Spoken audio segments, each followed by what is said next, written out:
Hezbollah के पास America में बनी एंटी टैंक मिसाइलें हैं, जिनसे उसने इजरायल के कई सैन्य ठिकानों को तबाह कर दिया। सवाल है कि हिजबुल्लाह के पास अमेरिका में बनी एंटी टैंक मिसाइलें कहां से आईं?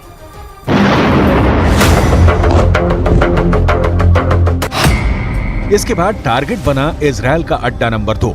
ये भी शतुला इलाके में है और यहां हिजबुल्लाह ने किया दूसरा हमला। इस बार हिजबुल्लाह ने BGM-71 टो एंटी टैंक गाइडेड मिसाइल का इस्तेमाल किया। अमेरिका में बनी यह मिसाइल इतनी सटीक है कि इसने ठीक रेडार स्टेशन को तबाह किया। ऐसा निशाना देखकर कोई भी दुश्मन डर जाएगा। इसके बाद टारगेट बना इजरायल का अड्डा नंबर 3। यह भी शतुला इलाके के करीब है और यहां हिजबुल्लाह ने किया तीसरा हमला। इस बार हिजबुल्लाह ने concourse anti tank guided missile fire की। रूस की यह वायर गाइडेड मिसाइल भी इजरायल के एक ठिकाने को खत्म कर देती है। इसके बाद चौथे और 5वें अड्डे पर भी हिजबुल्लाह अपनी बाकी मिसाइलों और मल्टी बैरल रॉकेट लॉन्चर से हमला करता है और उनका भी वही हश्र होता है जो बाकी अड्डों का हुआ है।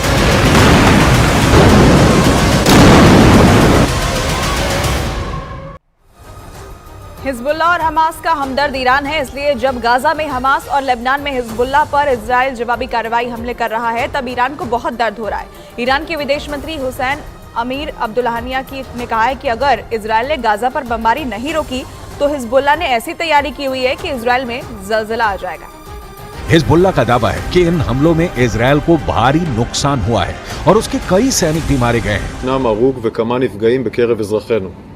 צה"ל הגיב בירי והשמיד עמדות חיזבאללה ואת מקור האש.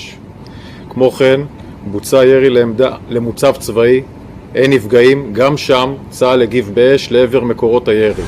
समझ लीजिए कि इस वक्त इजरायल और लेबनान के बॉर्डर पर आग लगी हुई है और ये सब कब युद्ध को 10 गुना भड़का सकते हैं, इसके बारे में दुनिया में सिर्फ 4 लोग जानते हैं। पहले हैं इजरायल के प्रधानमंत्री बेंयामिन नेतन्याहू, दूसरे हैं ईरान के राष्ट्रपति इब्राहिम रईसी, तीसरे हैं अमेरिका के राष्ट्रपति जो बाइडेन और चौथे हैं यूरोप से लेकर अमेरिका तक सबको हिला देने वाले रूस के राष्ट्रपति व्लादिमीर पुतिन। लेकिन इस वक्त सबसे ज्यादा एक्टिव ईरान है। ईरान के विदेश मंत्री हुसैन अमीर अब्दुल्लाहियान ने कहा है कि अगर इजरायल ने गाजा पर बमबारी नहीं रोकी तो हिजबुल्लाह ने ऐसी तैयारी की हुई है कि इजरायल में जलजला आ जाएगा।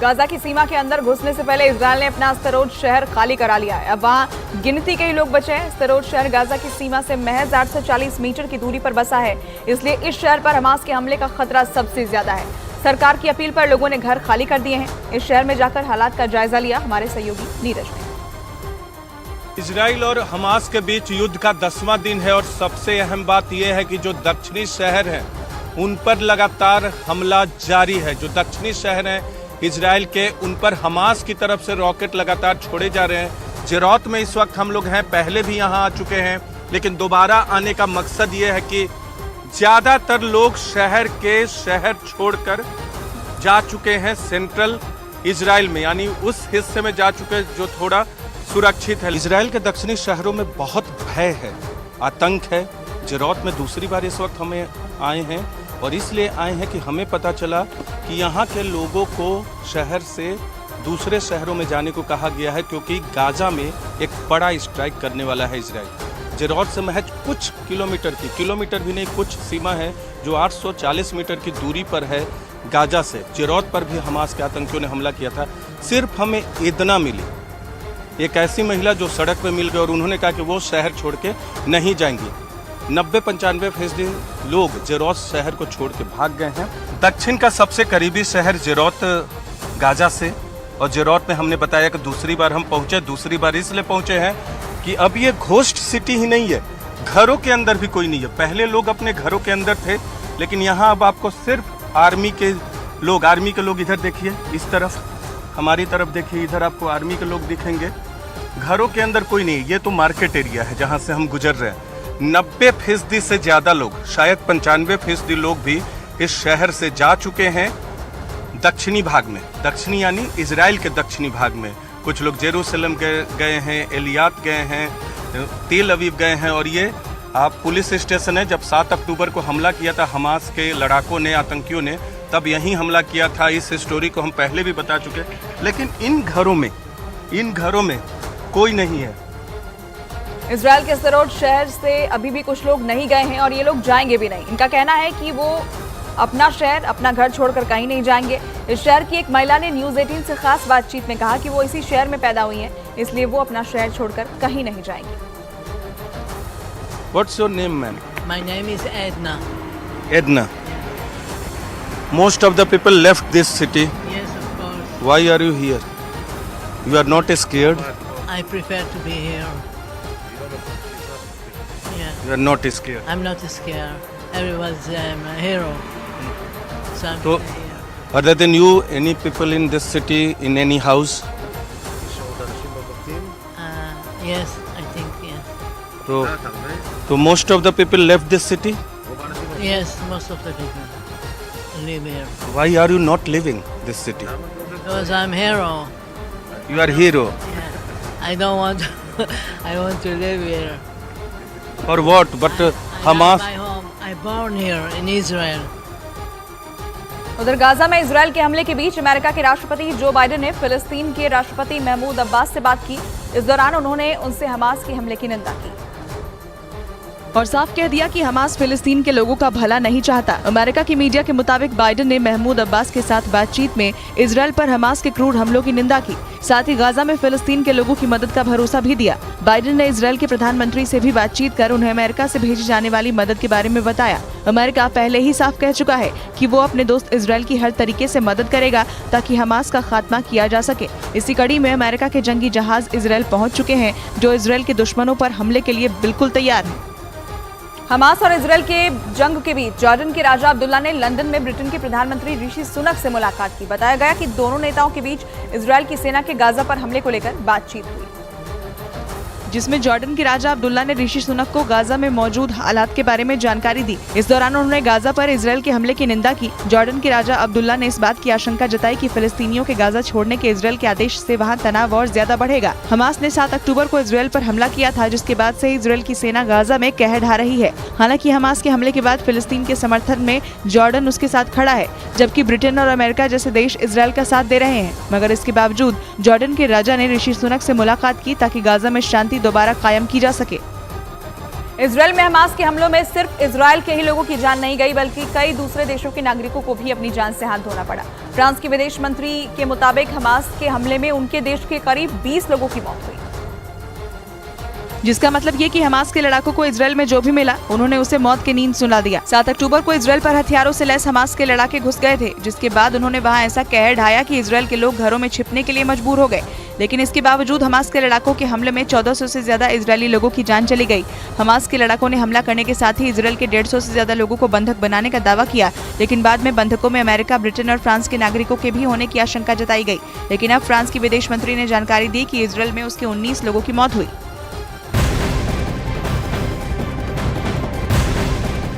बीती रात हमास ने गाजा पट्टी से इजराइल पर फिर रॉकेट दागे।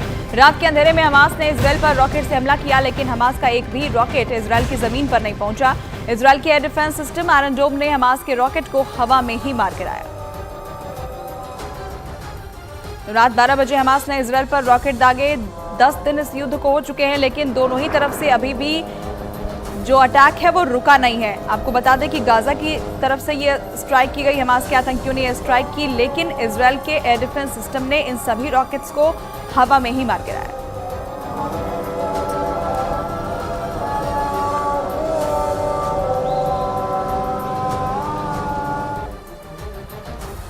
ताबड़तोड़ हमले के बाद गाजा में हालात खराब होते जा रहे हैं। गाजा के लोगों के पास खाने पीने से लेकर दवाई तक उपलब्ध नहीं है, जिसे लेकर कई देश गाजा के लोगों की सहायता करना चाहते हैं। लेकिन इजराइल ने गाजा में एंट्री के सारे रास्ते बंद कर दिए हैं, जिसके बाद गाजा मिस्र बॉर्डर पर ट्रकों की लंबी लाइन देखी गई। मिस्र के एरिश शहर में मानवीय सहायता से लदे करीब 106 ट्रक बॉर्डर के पास खड़े दिखे। बताया गया कि इन ट्रकों में खाने पीने के सामान से लेकर कपड़े और दवाओं को रखा गया है। लेकिन गाजा में इजराइल के ताबड़तोड़ हमले के बाद मिस्र की सीमा के पास आवाजाही बंद है, जिसकी वजह से ये ट्रक गाजा की सीमा के अंदर नहीं घुस पा रहे हैं। लेकिन अभी भी लोग इस उम्मीद में है कि बॉर्डर खुलेगा और जरूरतमंद तक ये सहायता पहुँच पाएगी। हमास के हमले के बाद इजरायल ने गाजा का नक्शा बदल दिया है। ताबड़तोड़ हवाई हमले के बाद गाजा में चारों ओर तबाही देखी जा रही है, जिसका एक वीडियो सामने आया जिसमें इजरायल की सेना के हवाई हमले के बाद चारों ओर अफरा तफरी दिखाई दी। लोग इधर उधर भागते दिखे। हवाई हमले के बाद कई इमारतों को नुकसान हुआ, कई इमारतें जमींदोज हो गई। इस दौरान कई लोग मलबे में फंस गए। हमले में कई लोगों की मौत का भी दावा किया गया। वहीं घायलों को लोग एम्बुलेंस से ले जाते दिखे। कई परिवारों को वहां से जाते देखा गया, जिनके चेहरे पर साफ तौर पर खौफ और दहशत थी। इस दौरान हेलीकॉप्टर और हमले की आवाज लगातार सुनाई दी। इजरायल के अल्टीमेटम के बाद गाजा में अफरा तफरी का माहौल है। लोग सुरक्षित जगहों पर जाने के लिए भागते दिखे, लेकिन इस दौरान चारों ओर तबाही ही तबाही देखी जा रही है। अमेरिका का एक और एयरक्राफ्ट कैरियर इजरायल की सपोर्ट के लिए रवाना हो चुका है। पहले जेराल्ड फोर्ड और अब आइजनहावर। अमेरिका का एक्शन बता रहा है कि वो ईरान और हिजबुल्लाह को हर हाल में रोकने वाला है।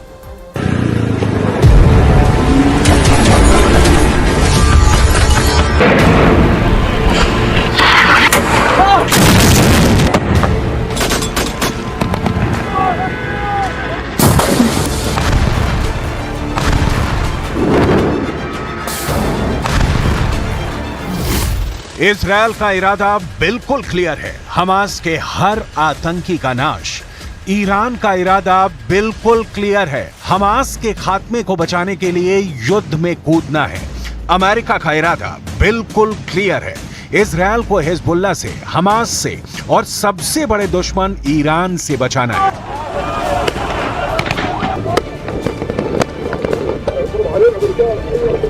मामला फंस गया है। इजरायल फिलिस्तीन युद्ध का फंदा अब ईरान और अमेरिका के गले में भी फंसता जा रहा है। अमेरिका ने अपना एक और एयरक्राफ्ट कैरियर भूमध्य सागर में उतार दिया है। आइजनहावर अमेरिका का दूसरा एयरक्राफ्ट कैरियर है जो भूमध्य सागर पहुंचने वाला है। इस एयरक्राफ्ट कैरियर की डिटेल जानकर आप चौंक जाएंगे कि यह किस कदर का शक्तिशाली है। लेकिन इस एयरक्राफ्ट कैरियर की डिटेल में जाने से पहले जो बाइडेन के भेजे इस युद्धपोत के भूमध्य सागर में उतरने की टाइमिंग समझ लीजिए। यह समझना बहुत जरूरी है क्योंकि रणभेरी बच गई है। ईरान और अमेरिका किसी भी वक्त एक दूसरे के खिलाफ मैदान में उतर सकते हैं। यूएसएस ड्वेट डी एइजनहावर CVN 69 अमेरिका ने इजरायल के सपोर्ट के लिए तब भेजा है जब ईरान ने इजरायल को खुली धमकी दी है, युद्ध में कूदने की धमकी। ईरान ने कहा है कि इजरायल गाजा पट्टी पर तत्काल हमले बंद करे, वरना वो हमास के सपोर्ट में मैदान में उतरेगा।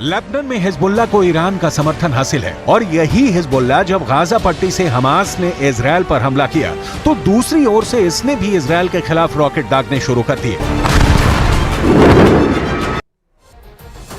अमेरिका ने अपना दूसरा एयरक्राफ्ट कैरियर तब भेजा जब ईरान ने दो टूक शब्दों में कहा है कि इजरायल ने गाजा पट्टी में हमले नहीं रोके तो वो भी युद्ध में उतरने के लिए तैयार है। हिजबुल्लाह ने दावा किया है कि उसके लड़ाकों ने विवादित क्षेत्र में 5 इजरायली आउटपोस्ट पर हमले किए हैं, तो इस वक्त इजरायल चारों तरफ से घिरा हुआ दिख रहा है। अमेरिका का मदद के लिए पहुंचना भी तय माना जा रहा था। आपको आगे दिखाएंगे कि इजरायल के सपोर्ट में अमेरिका ने सिर्फ समंदर में युद्धपोत नहीं उतारे हैं, बल्कि आसमान में भी पहरा कैसे सख्त कर दिया है। लेकिन उससे पहले ईरान के विदेश मंत्री का एक और वक्तव्य सुन लीजिए, क्योंकि ईरान क्या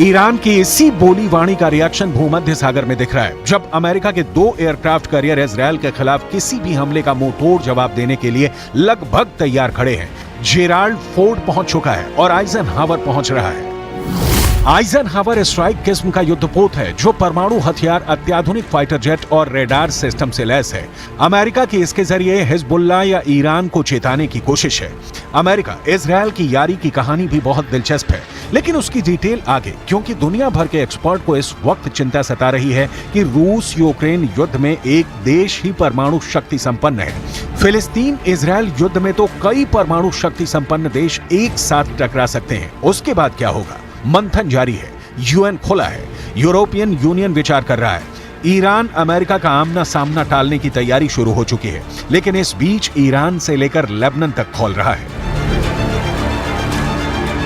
इस समय युद्धपोत जेरार्ड फोर्ड पहले से ही पूर्वी भूमध्य सागर की निगरानी कर रहा है और अब एक और महाशक्तिशाली युद्धपोत इजरायल की सपोर्ट के लिए अमेरिका की तरफ से आ रहा है। अमेरिका को भी यह स्पष्ट हो चुका है कि अगर इजरायल के पक्ष में खड़े नहीं हुए तो ईरान हमास और हिजबुल्लाह के बल पे इजरायल को कमजोर कर सकता है। अमेरिका ने भूमध्य सागर